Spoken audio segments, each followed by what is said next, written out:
Hati-hati. Sorban ini hati-hati. Kalau kita sujud pakai sorban. Allahu Akbar. Ini di depan kita nih. Sorban. Sujud di atas sorban. Tidak sah. Ini Piki kemari. Sujud begini. Tidak sah. Kira-kira jelas tidak? Tapi kalau Piki ini jatuh, sujud di atas Piki, sah. Sah. Ini jatuh, sujud di atas sorban, sah. Tapi kalau sorban ini sedang kita pakai begini, sorban di depan kita, terus sujud di atas sorban, tidak sah. Nah, kalau Anda lagi sujud, tahu-tahu nggak sengaja ini begini, Anda udah sujud begini, turunkan aja ini. Ini turunkan, selesai. Sholat Anda sah. Paham? Jadi jangan mentang-mentang pakai sorban, ada yang sujud kadang-kadang di atas sorban. Tidak sah.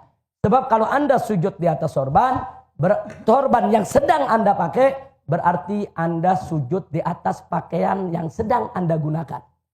Nggak boleh. Kira-kira jelas tidak? Nah, makanya sekarang bagaimana kalau orang rambutnya panjang nutup semua ini? Dia sujud, tidak ada bagian jabahnya yang menempel di lantai, ketutup rambut, tidak sah. Ini jabah mesti nempel. Nah, nempelnya pun harus ada beban. Contohnya beban, andai kata, ini tempat sujud saya tepung atau bedak. Andai kata bedak, kalau saya sujud, saya angkat, ngejiplak, ada tanda sujud. Itu berarti saya sujud dengan beban. Ada orang sayang menjambulnya. Dia sujud, hati-hati saudara, cuma nempel gitu. Ada yang begitu. Andai kata ada bedak, nggak ada tanda sujud. Tidak sah. Sujud itu bukan sekedar nempel, tapi ada beban.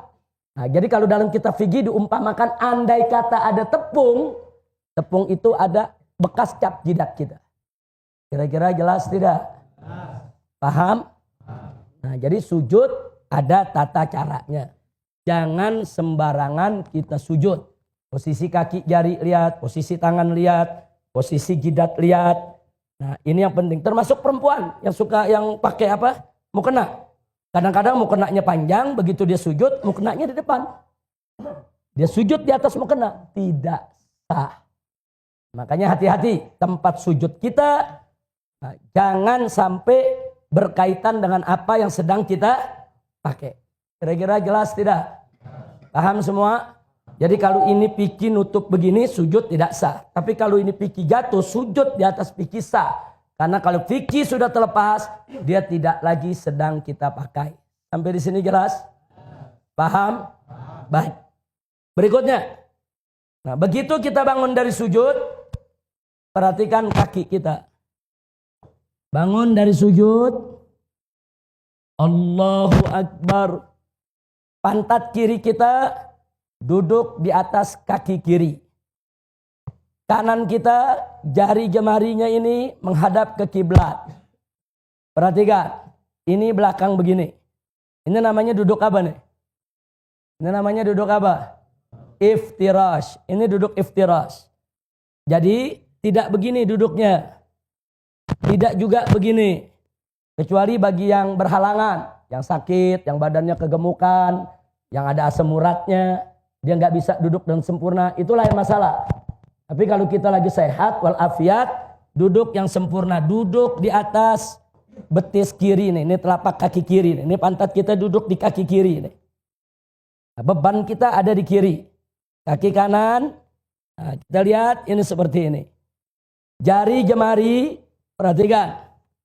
Begitu kita duduk, jari jemari kita tidak megang dengkul, enggak.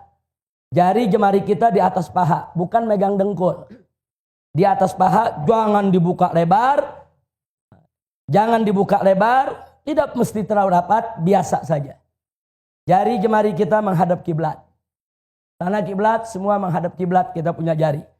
ujung jari sejajar dengan ujung dengkul kita. Jadi bukan di atas dengkul, tapi di atas paha ujung ini. Seperti ini. Nah, jadi ini kaki kita seperti ini, belakangnya, depannya seperti ini. Sampai di sini jelas tidak?